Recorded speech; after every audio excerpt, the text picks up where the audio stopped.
رحلة ويا طول السهر الليلة في عنا جمل رحلة ويا طول السهر هالعريس والله قمر الليلة في عنا جمل هالعريس أحلى قمر الليلة في عنا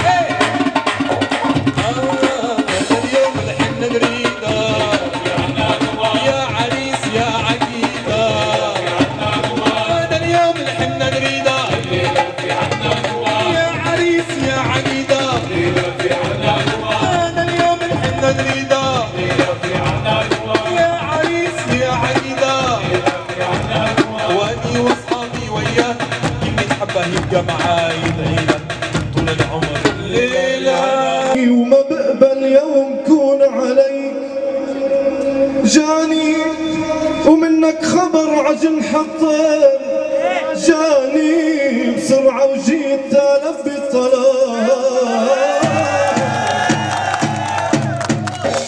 كريتو مبارك يا حبايب قلبنا ريتو مبارك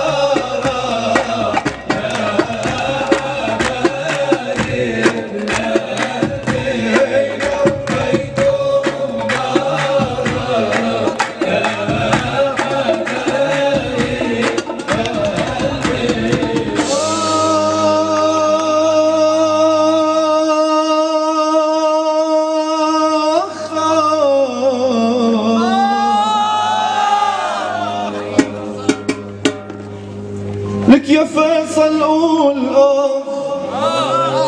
من قلبك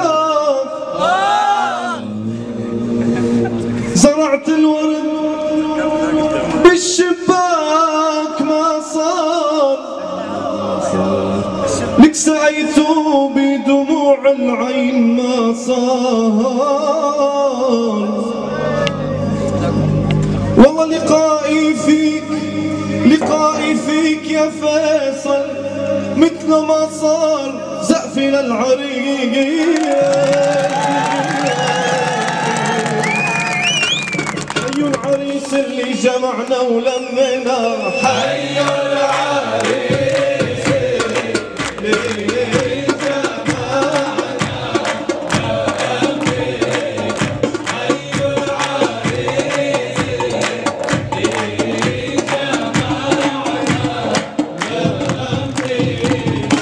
زينوا الفرح والفرح لينا زينوا الفرح والفرح لينا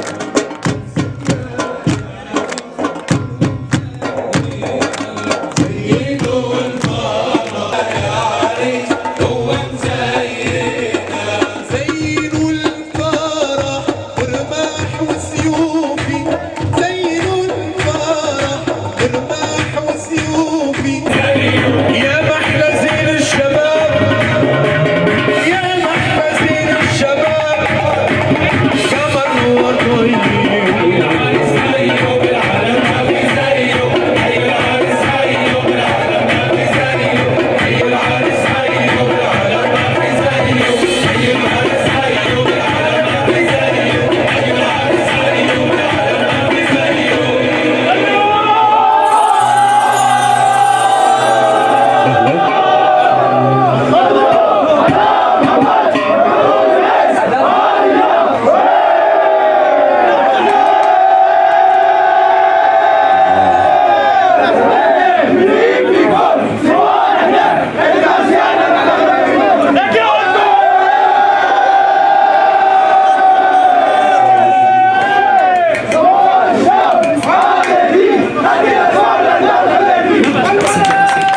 ما شاء الله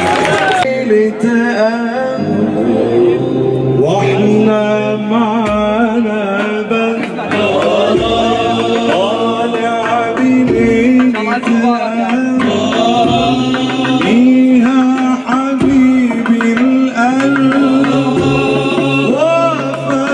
وفى الندم وفى الندم هو يقول يا ليل واحنا نقول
سقف العريس سقف له سمع لي السقفة سقف له للعريس سقف له إذا بتحبه سقف له إذا بتحبه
بس العصا الله يكرمكم.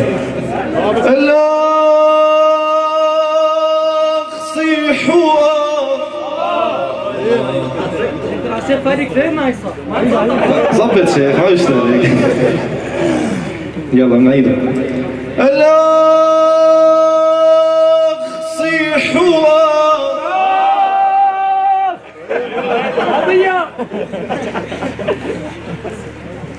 والله يا فادي وان كنت للوردات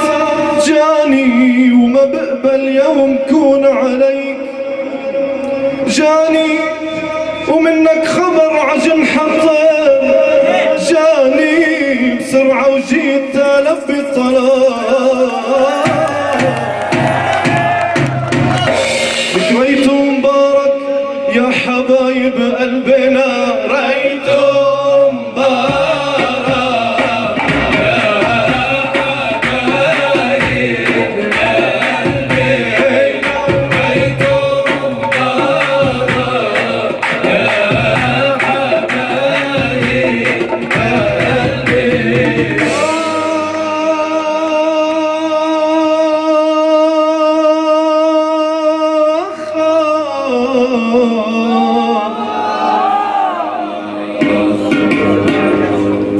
لك يا فيصل قول من قلبك زرعت الورد بالشباك ما صار لك سعيت بدموع العين ما صار والله لقائي فيك يا فيصل مثل ما صار زقفي للعريس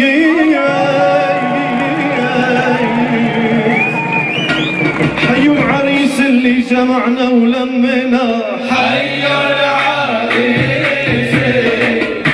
اللي جمعنا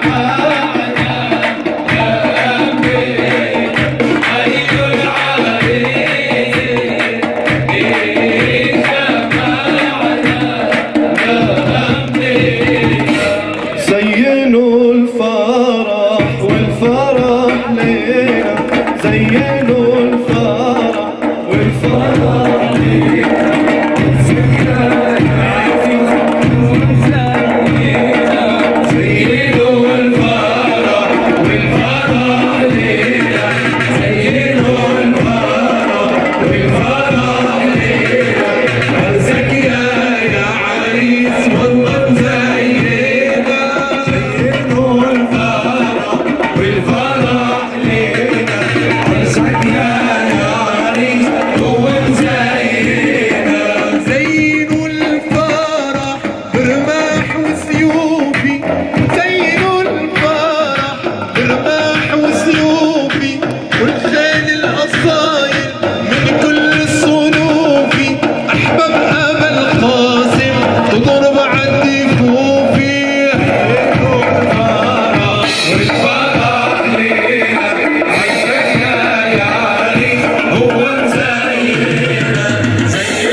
شمس المحاسن بوجهك سطع عذراء والغصن في ميلتك يشكو الهوى عذراء واصل بقربك يا عرسنا ولا تبدي لنا عذرا يا ضع ارحم فؤاد الذي بهواك يرعى الشرف خفاق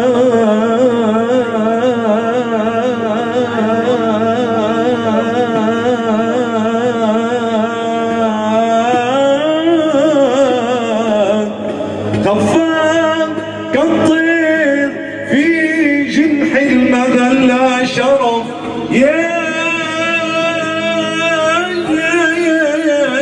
يا سيدا حاز فوق الجمال الشرف يابا مثلك تجيب النساء ولا تمت عذراء أمان أمان أمان أمان يابا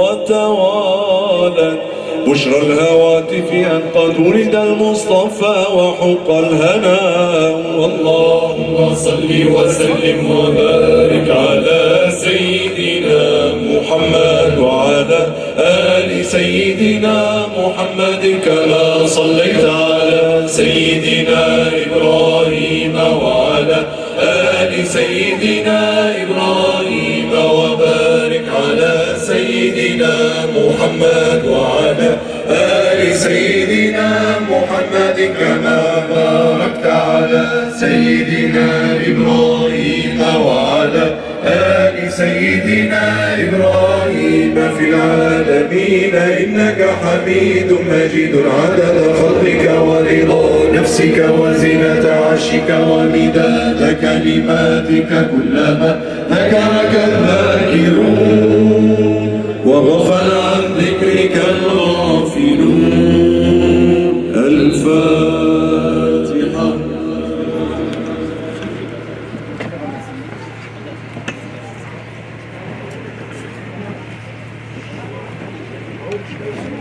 أيها الكرام، لو تتكرمون بالجلوس بين يدي شيخنا إن شاء الله تعالى.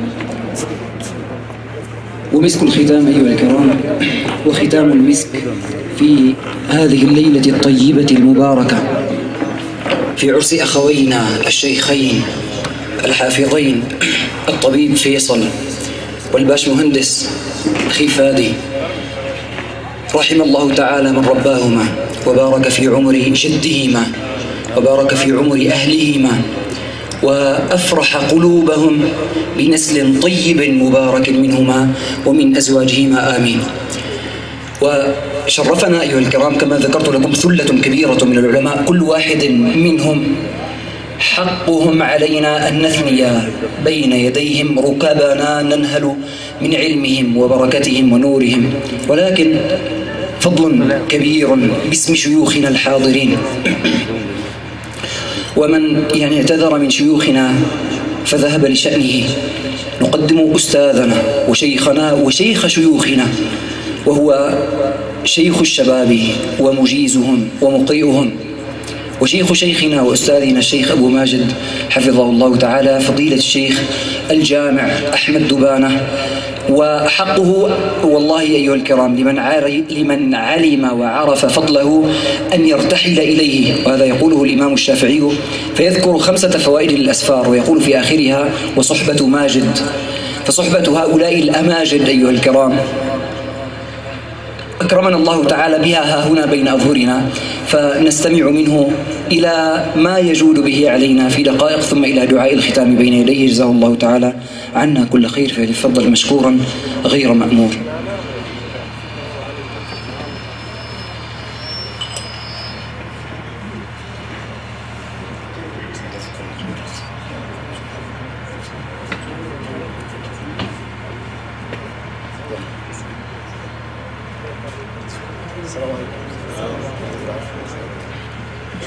بسم الله الرحمن الرحيم. الحمد لله حمد الذاكرين الشاكرين، والصلاة والسلام على سيدنا محمد المبعوث رحمة للعالمين وعلى آله وأصحابه ومن تبع هداه بإحسان إلى يوم الدين. الحمد لله الذي اجتمعنا على إحياء سنة رسول الله صلى الله عليه وسلم وسنن الأنبياء من قبله، ولقد أرسلنا رسلا من قبلك وجعلنا لهم أزواجا وذرية. يا أيها النبي إن أحللنا لك أزواجك اللاتي آتيت أجورهن صلوات ربي وسلامه عليه اجتمعنا على إحياء سنته. قال الزواج من سنتي ومن رغب عن سنتي فليس مني. واجتمعنا على مدحه وذكره والصلاة عليه صلى الله عليه وسلم. أسأل الله أن يتقبل منا، وأسأل الله سبحانه وتعالى أن يبارك بهذا الجمع، وأن يبارك بالعروسين، وأن يبارك لهما وفيهما وعليهما، وأن يخرج منهما الكثير الطيب. وجزى الله عنا خيرا جدهما أبو فيصل الجد المبارك الذي له الأيادي البيضاء، جزاه الله عنا وعن المسلمين وعن طلبة العلم وعن أهل القرآن خير الجزاء. أوصي نفسي وإياكم والعريسين بثلاث وصايا. الأولى وصية الله لنا جميعا: ولقد وصينا الذين أوتوا الكتاب من قبلكم وإياكم أن اتقوا الله. تقوى الله في كل الشؤون، الكلام للعريسين بالذات.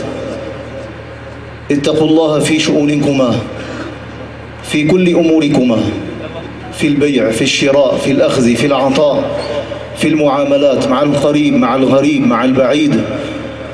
دائما ضعوا تقوى الله نصب أعينكما. الوصية الثانية: أوصيكما بجدكما، هذا الجد المبارك الذي رباكما وسعى عليكما والآن يفرح بكما، فرحه كبير.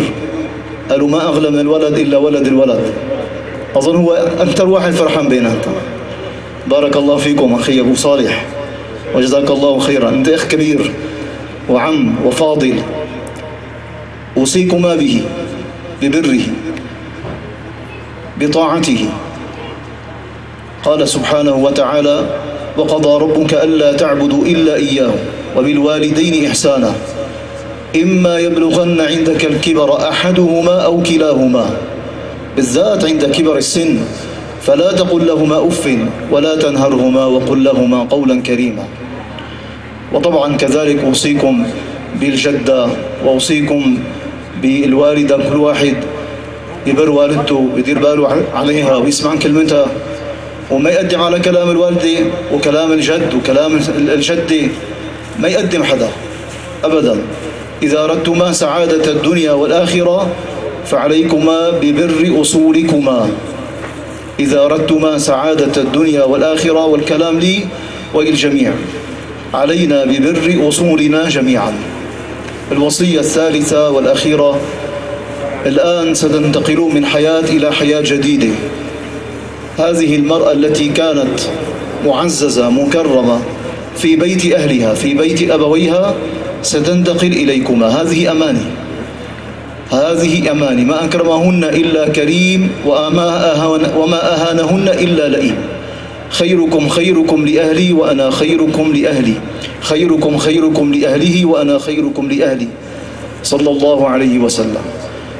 فهذه المرأة المعززة المكرمة في بيت أبويها جاءت إليكما. كل واحد منكم انتقلت من بيت أبوه وأمه معززة مكرمة لعندك، بدك أنت تزيد في عزة وإكرامة، وعزة وإكرامة من عزك وإكرامك. لما بتدير بالك عليها وبتكرمها، الله سبحانه وتعالى بكرمك. وشهادة من النبي عليه الصلاة والسلام عم يقول لك أنت إذا كرمت هالمرأة أنت كريم. شو بدك أحسن من هالشهادة؟ صلى الله عليك يا سيدي يا رسول الله. أسأل الله عز وجل أن يجعل هذا الجمع جمعا مباركا، وأن يغفر لنا وأن يرحمنا وأن يتوب علينا. اللهم اجعل اجتماعنا هذا اجتماعا مرحوما، وتفرقنا من بعده تفرقا ميمونا معصوما، ولا تجعل فينا ولا منا ولا معنا شقيا ولا مطرودا ولا محروما. الشيخ أبو ماجد الله يبارك فيك، أنت لك حق سيدنا. هذول الشباب قروا عندك وتعلموا عندك وتربوا عندك بالجامع، فإذا تتكرم عليهم بالدعاء بيكون كتر خيرك. بسم الله سيدي. خلاص عندك سيدي. الله يعطيكم العافية.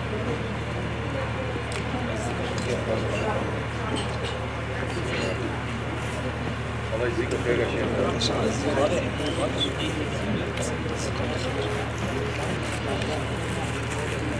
الحمد لله رب العالمين، وأفضل الصلاة وأتم التسليم على سيدنا محمد المبعوث رحمة للعالمين وعلى آله وصحبه أجمعين. اللهم اجمعنا عليك وفرقنا عليك، ولا تجعل حوائجنا إلا إليك. لا تفرق جمعنا هذا إلا بذنب مغفور وتجارة لن تبور، يا عزيز يا غفور. ربنا آتنا في الدنيا حسنة وفي الآخرة حسنة وقنا عذاب النار. ربنا هب لنا من أزواجنا وذرياتنا قرة أعين واجعلنا للمتقين إماما. اللهم بارك للعروسين بعروسيهما يا رب العرش العظيم. بارك اللهم لهما وعليهما وأنجب منهما الكثير الطيب المبارك يا ذا الجلال والإكرام ويا ذا الطول والإنعام. اللهم صب عليهم الخير صبا، ولا تجعل عيشهم كدا كدا برحمتك يا أرحم الراحمين. اللهم ألف بينهم كما ألفت بين سيدنا محمد صلى الله عليه وسلم وأزواجه برحمتك يا أرحم الراحمين.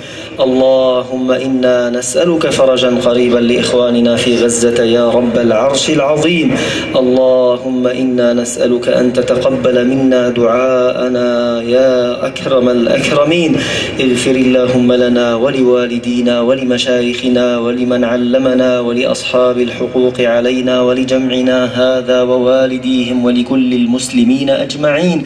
آمين آمين آمين. وصلى الله على سيدنا محمد وعلى آله وصحبه أجمعين على نية التوفيق. الفاتحة.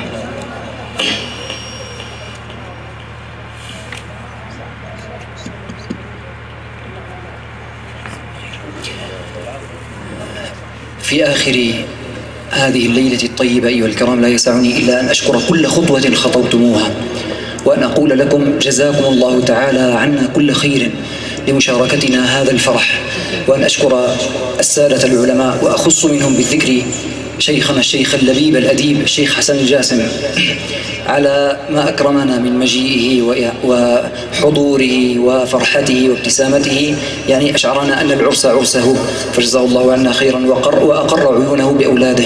وأشكر فرقة الرسالة للإنشاء، جزاكم الله كل خير على ما أتحفتمونا وأطربتمونا ووصلتمونا بحضرة سيدنا رسول الله صلى الله عليه وسلم وفرحتوا ابن قلوب العرسان. فكلكم متزوجين سيدنا، ما ولا يدعيكم بزواجه إلا أنت دغري، إلا أنا هو نازل على أول درجة إن شاء الله بجوزك، قول آمين. وأسأل الله سبحانه وأبو قاسم الله يفرحك يا أبو قاسم، يفرحنا فيك. وأسأل الله سبحانه وتعالى أن يبارك لكم ويبارك عليكم، والحمد لله رب العالمين، والسلام عليكم ورحمة الله تعالى وبركاته.